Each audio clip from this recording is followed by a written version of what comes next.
So I work for Core Security. I run security there. I run strategy. I do whatever marketing tells me, pretty much. That's a joke.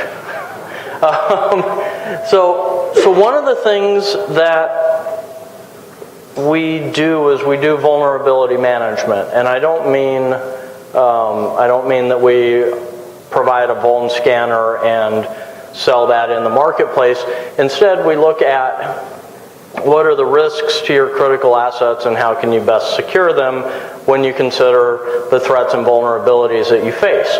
And that's where the perspective that I'm going to give you comes from A, having done security for years and years and years, and B, now being in a company that focuses on how do bad guys break into your networks.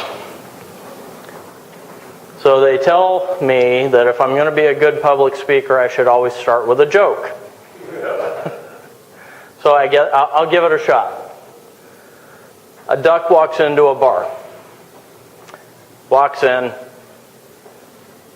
hops up on the bar top. Bartender looks at the duck and then he's like, "What the heck are you doing, dude? You're a duck." The duck looks at the bartender and he says, "I know, but I'd like a glass of milk." The bartender's like, "Okay, look, first of all, it's a bar. Second of all, you're a duck.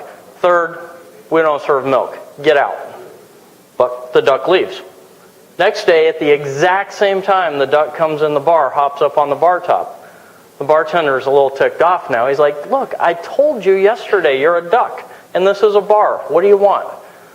"How about a glass of milk?" Bartender looks at him, he said, "I told you, it's a bar, you're a duck, we don't serve milk, get out." The duck leaves. Third day in a row, he comes in, this duck. He jumps up on the bar top, and the bartender looks at him and he says, "All right, we've been through this. You're a duck, this is a bar, we don't serve milk. If you ask for a glass of milk, I'm going to nail your stupid duck beak to the bar." Duck looks at him, thinks about it for a minute, goes, "You got any nails?" Bartender's like, "No, I don't have any nails." "Okay, how about a glass of milk?" Okay, come on, that's a security joke. That's pretty good, right? He did a risk assessment. Okay, it's not the greatest joke in the world, but... All right, so the current state of affairs in security when we think about threat and vulnerability management. Let's get past the duck. The bad guys can go where they want and do what they want, right? When's the last time you read about somebody saying, "We detected an attempted intrusion and we stopped it"? Yesterday we found out that the IRS couldn't keep 100,000 taxpayer identities secure. Right? The 2 days before that, we found out that Care First had an intrusion going on for 11 months. The week before that, it was Primera. The week before that, it was Anthem, etc., etc., etc. The good guys are just fixing damage, right? That's all we're doing now. The cost is in the billions. In one particular case that I'm going to show you in a minute, one incident is in the billions. CEOs are getting fired. Boards are recognizing that they have fiduciary risk. The president's talking about cybersecurity in his State of the Union address.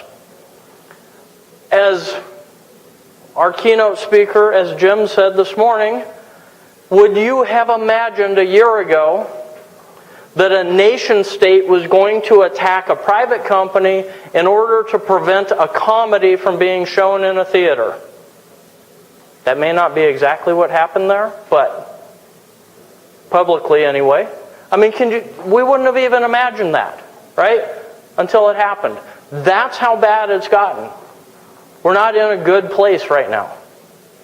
If anybody thinks we are, raise your hand. That's what I figured. How did these things happen in the first place? Let's talk about that for a minute.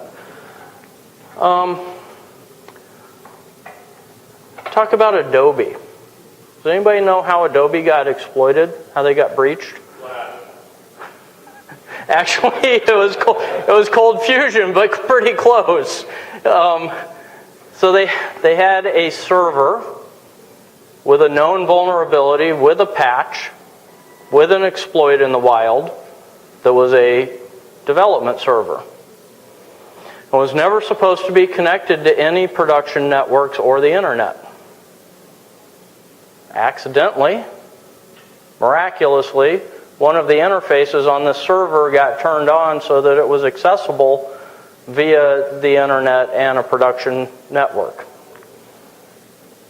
So then it got exploited, and then the attacker was able to pivot into the production networks, worm his way around until he found credit card data, Flash source code, Cold Fusion source code, Acrobat source code, and harvest all that data. But the main point I want to make is that it was a known vulnerability on a system that was never supposed to be accessible to anything but test and dev. How did Homeland Security get breached last summer and turned into a botnet? A known vulnerability, in this case a default password, that they elected not to change because it was on a test system. Community health systems exploited by Heartbleed. 6-8 months, something like that, after Heartbleed had come out. They thought they'd patched all their Heartbleed systems.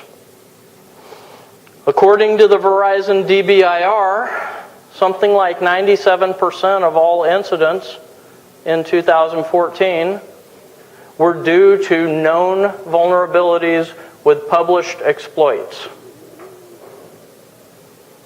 Why am I hammering this point? Because the problem today is the same problem we had 10 years ago. We're still not patching systems. And what is the real cost of that?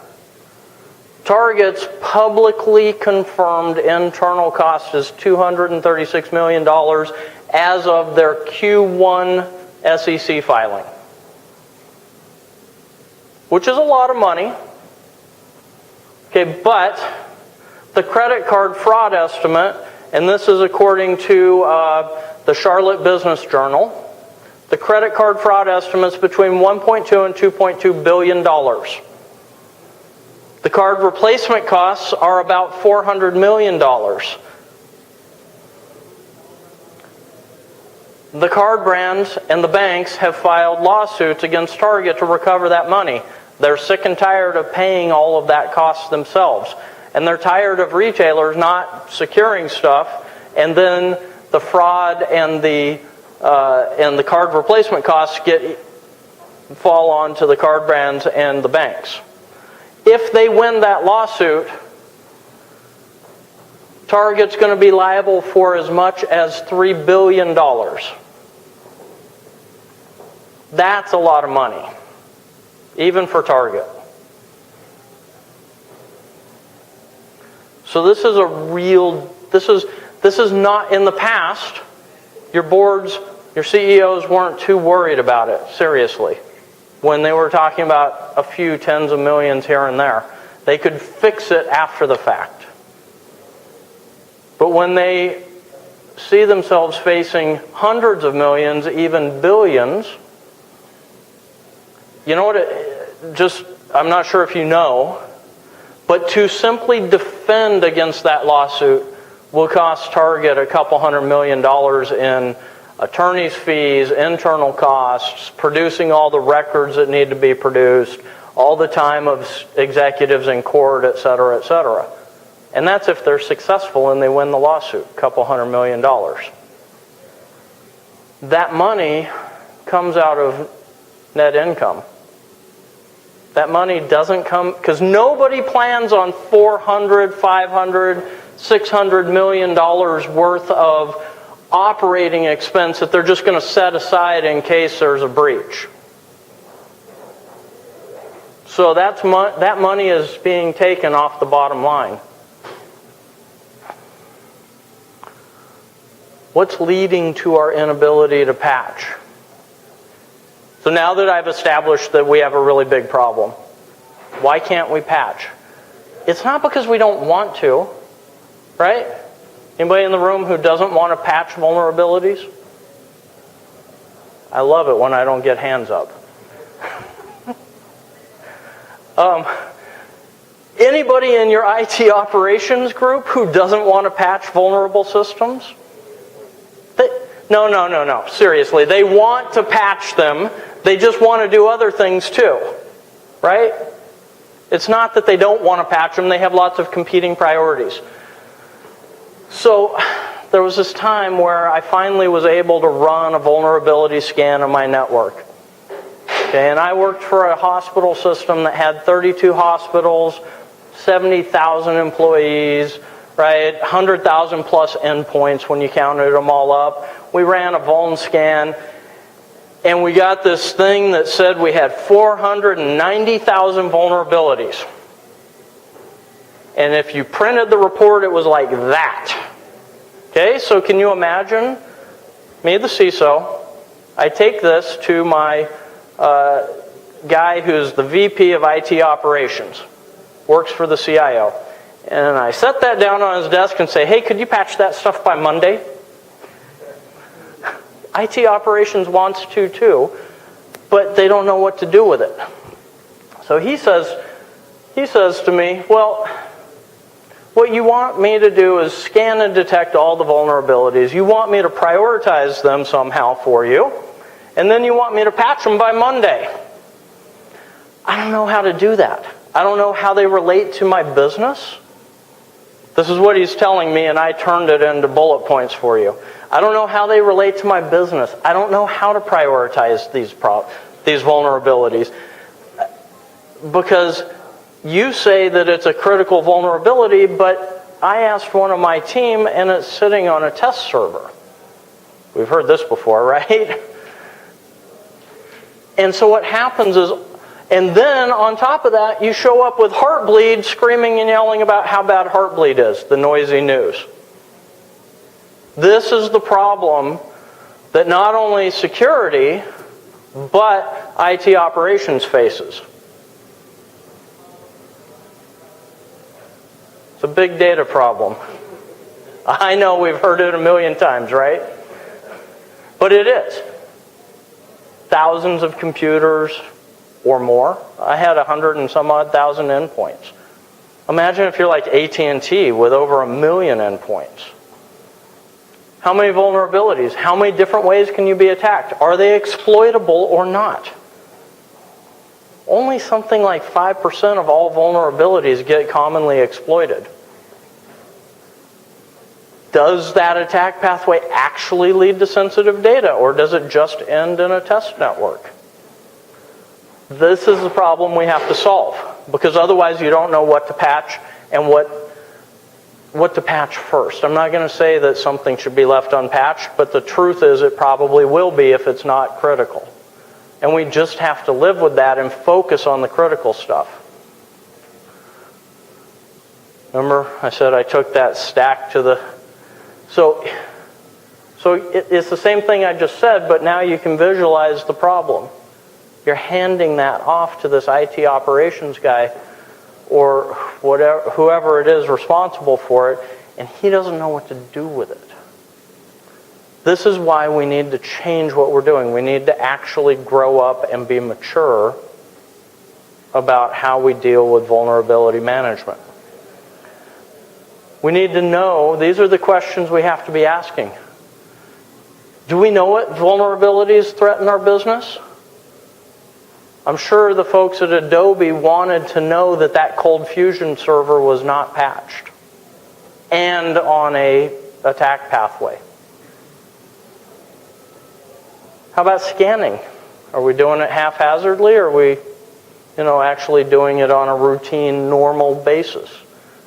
Do we know when things change in our networks? Do we know what the top 100, top 10 threats are in our network? Do you know where your sensitive data is and how bad guys will get to it? Where does it fit in your security program? A lot of times we don't even know that, right? So this is my concept of a security program. Yours might be different, but the goal is to support the business objectives of the organization. Threat and vulnerability management is clearly part of assessing risk. So you assess risk, then you design your control systems, your security measures, and you implement them. And then you monitor them to make sure that nothing is going wrong. And finally, you wrap all of that up in security management, which is policy and procedure and that kind of thing. And that's what your security program looks like, right? Well, the thing we sometimes forget about, certainly all the breaches that we think of forgot about, is to continuously monitor because things change. Test servers get hooked up to the wrong network, new production servers get brought online, new vulnerabilities are known, etc., etc. So I come from a computer engineering background, system engineering background. I worked for EDS for a long time. And I liked the Carnegie Mellon Maturity Model. So I used it as a framework for vulnerability management. You know the concept, right? Level 0 means you have no program at all. Level 5 means you're mature. So something like this. Non-existent, you don't even scan. Maybe at best you do like Microsoft Patch Tuesday, which is going to go away, sort of. All the way to I'm doing my vulnerability management within the context of risk to my business. So I'll talk a little bit about each step, and then you guys can grill me and tell me how I'm wrong or challenge me or whatever you want to do. First thing to do is get the basics in order. Right? If we are non-existent, we need to get to this point. We need to have some kind of vulnerability scanner because you have to know what the vulnerabilities on your network are. This may include adding in web application scanners, etc., depending on your scenario. You have to create emerging processes of some sort for patching. It could be as simple as we're going to patch known Microsoft vulnerabilities once they release their newest set of vulnerabilities on Tuesday. It could be that simple. But you've got to have some kind of a process. And hopefully you can gain some agreement from IT operations on that process. IT operations is very process-driven. So if you show up with a process, they're likely to pay attention to you. If you show up with a fix this, they're likely to say can't do it. Moving from there, we want to start actually managing vulnerabilities. So as we get more mature, we're moving along that line, right? So now we want to build real processes, not just a identify vulnerability, patch vulnerability, but processes that have some sort of a driver to them that tells me what to patch first and what to patch second. And I know compliance is a really bad word in security, but honestly, at this stage, very immature, adopt a compliance framework because it gives you something to work within. PCI, HIPAA, NIST, I don't care what it is. Pick something so that you have a place to live within. Seriously. Because if you're at least patching all the vulnerabilities with a CVSS of 7 and higher, you're patching something, right? Yes, I know you can be exploited off of 4, but patching something's better than patching nothing. Whoops. Sorry, I meant to hit the... And that helps with that data overload, because at least now I can sort that report by CVSS or whatever my compliance framework says to do, right? And I can create some sort of metrics around it. Metrics are a good thing. If you happen to do vulnerability management work, even if you're not the CISO, you can create metrics that say, last month we had 495,000 vulnerabilities. Of those 495,000 vulnerabilities, 100, I'm making the numbers up, 132,000 of them had a CVSS of 7 or higher. That's what we had last month. We did some patching. We did a new scan. Now we have 480,000 vulnerabilities, and only 121,000 of them have that CVSS of 7 or higher. We're improving. Is that because they wrote to MITRE and asked them to change the CVSS? Thanks, Paul. It's happened. It does happen. Because people sometimes yes. email me. Yeah. I'm talking in the abstract. No, it happens. It absolutely happens. I could tell you horror stories about the other side of this, trying to get people to recognize that there's vulnerabilities in systems, etc. I won't. Get some kind of a management lifecycle going. Some sort of recognition that we have to scan, assess, prioritize, patch, measure, right? And do a penetration test. Find out if there's an attack path into your network. I'm sure there is, but so at step 3, now we're starting to get to a moderate level of maturity. This is where a lot of people want to be. They are solving their data overload problems at this point.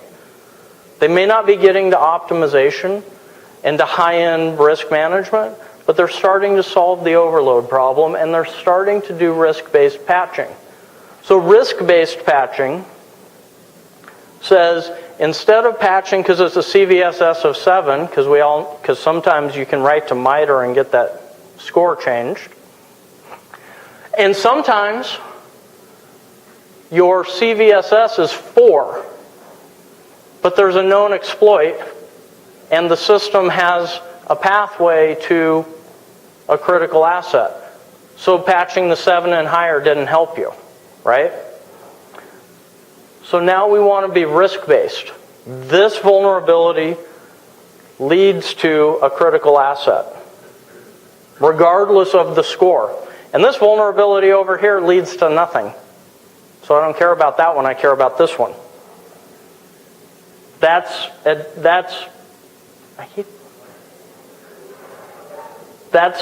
getting your prioritization to a more advanced stage, right?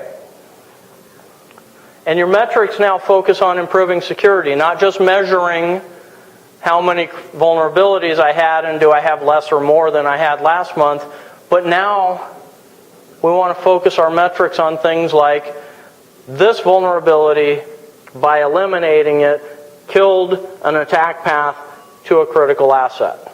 How many assets did I have with vulnerabilities that led me to critical assets, and do I have less of those than I had last month? Right? That's improving security, not just patching stuff. And you want your processes to actually be measurable. So, how many people worked on how many vulnerabilities over what period of time? Things like that. At this point, you start using pen testing for validation.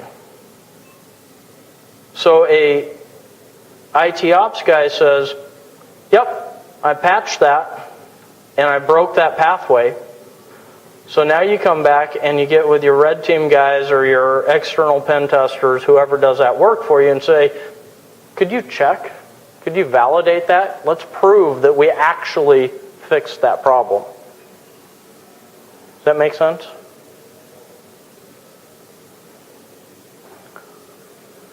As we start thinking about the attacker instead of ourselves, we're really starting to get to an advanced level of maturity. Not everybody is going to do this necessarily.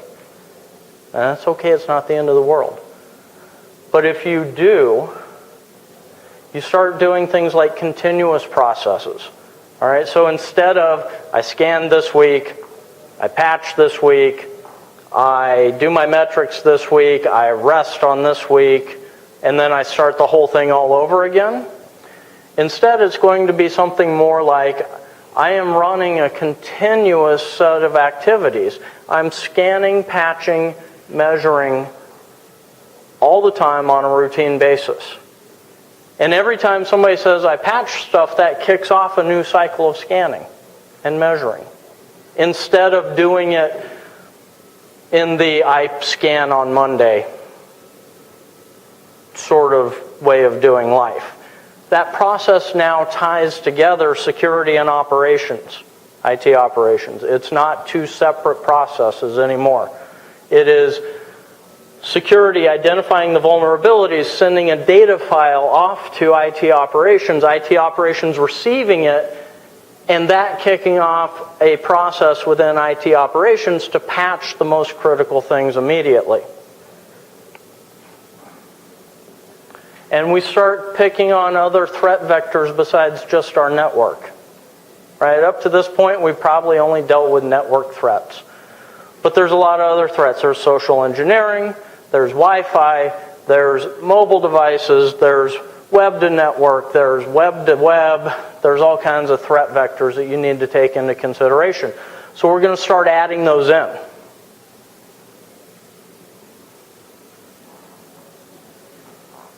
Hopefully, you can contain the social engineering at the client device right away. That would be ideal. But if you can't, it would be really good to know that once the, so what happened at Primera, Anthem, and probably at Care First, from what we know, is that they had a social engineering attack using typo squatting that enabled the client machine to be compromised. And the client machines they were compromised down to an operating system level, and then they had pathways to servers inside those networks, and the databases did not have multi-factor authentication in place. See how that? So we had a vulnerable browser, we had a vulnerable user, vulnerable browser, vulnerable operating system, and then we had weak authentication security on our database. And that's how they did it. Okay, well, if you had done what I just talked about, which is first of all making sure that social engineering was not a valid threat vector, or if it was, then breaking it at the operating system level of the client machine, or enabling multi-factor authentication on the database for privileged access, any of those things would have broken that attack pathway. But you didn't understand how all that, I don't mean you guys, I mean the people that happened to, didn't understand how all that stuff gets strung together in order to compromise a database. And now we're moving into formalized penetration testing that shows us that that can happen to us, right? If you get to this point, you're really good. Most people won't. But if you do, you have now built business goals into your vulnerability management program. So you understand that your business has a goal of growing same store revenue year over year. And specific IT assets are involved in supporting that business goal. So those are going to be more important to me than SharePoint over here that's not involved in this business goal. Right? So I want to support my business strategy by making sure that I reduce the risk to the things that support my business strategy first. I want to make sure that I've aligned what IT security and the business are doing. I want to make sure that all threat vectors are considered now. So I named off most of the threat vectors. I want to make sure I'm looking at all of them now. Not just limiting myself to, let's say, social engineering and network, because that's pretty common. But what if I have a, SQL injection flaw in my web server and it's supporting database and they can get in that way? And I haven't considered web to network. I've only looked at the social engineering client network attack as an example, or mobile attacks, or I need to look at all of those, Wi-Fi man in the middle, etc. And vulnerability metrics, those metrics we've been building over time, they now become risk indicators. If I'm not patching, so I've got this business goal of same store revenue growth year over year, and I have cash management systems that are part of supporting that business goal. And the number of vulnerabilities and attack paths on my cash management systems are going up, not down. I have a risk to the business at that point, right? And that is the kind of thing that actually makes non-IT people pay attention. So I'm just going to show you a couple of ideas of what it can look like in practice. It takes work, it takes products, it takes processes, and it takes people to do this. I'm not going to advocate any of those things to you, but I'm going to show you some of the ways that that it could look like for you. Building prioritized attack paths into your network. So this is a web application server with that SQL injection flaw on it. And from there, directly connected to it is a database that has an operating system vulnerability that I can get to.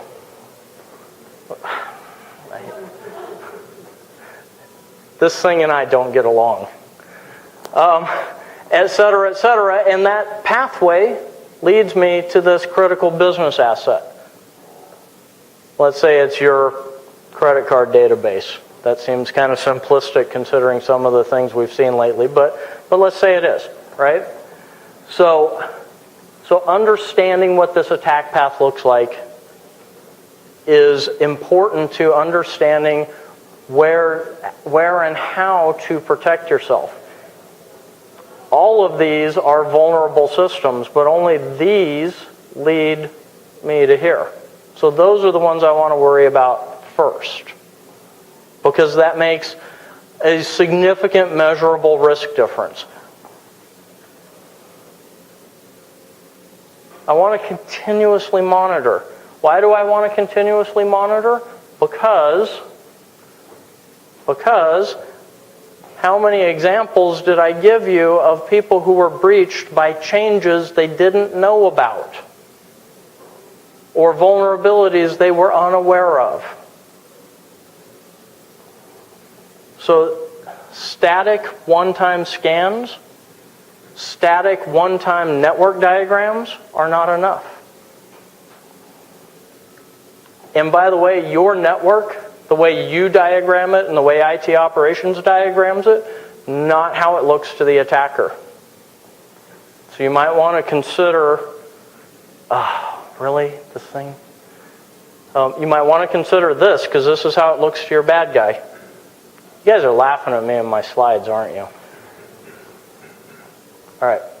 And the last thing, and I think I have about 5 minutes, right?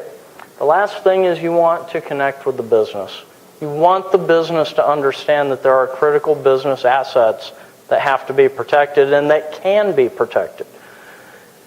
I just had dinner last week with a guy who used to be a senior vice president of a multi-billion-dollar business unit of a large healthcare system. A friend of mine, had dinner with him. He's retired, semi-retired. He does the consulting thing now.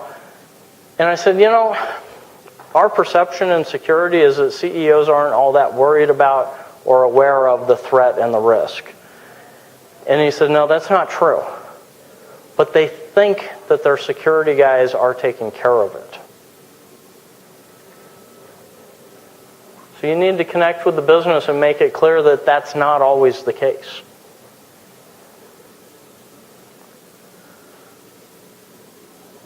So the last thing And I believe that we can make all these slides available. If not, you guys can all reach out to me and I'll give them to you no matter what.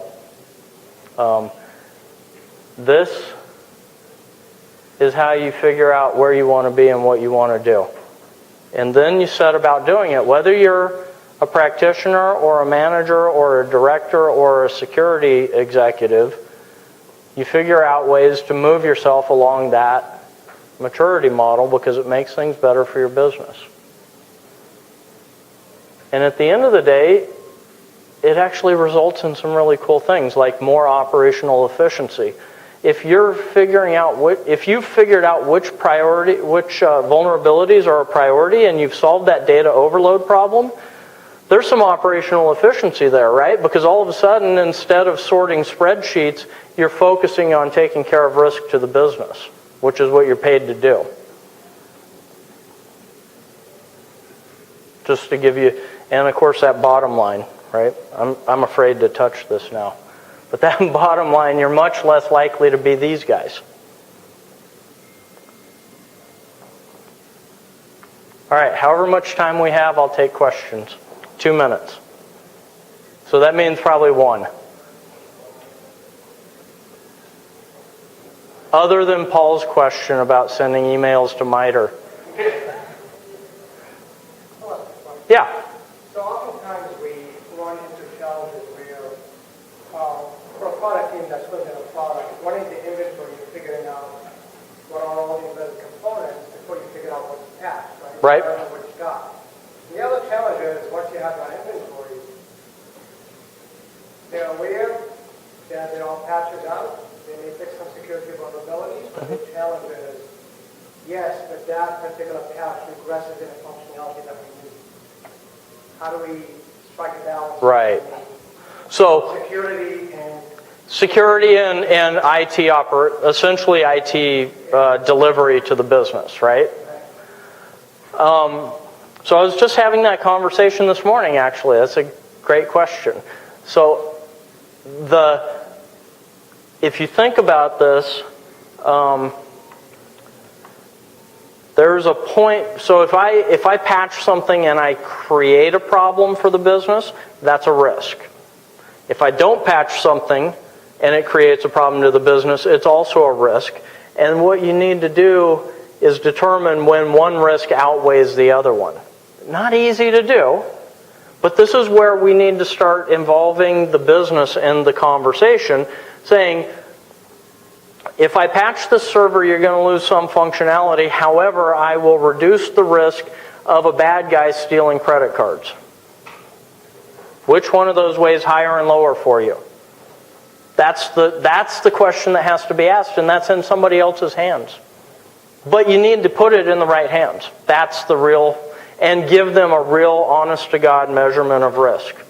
Not a throw my hands in the air, FUD, sky is falling, but look, this server's on an attack path to this.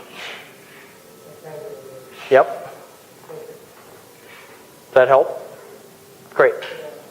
I think that's the end of my time. Thank you for paying attention. Thank you for putting up with my slides.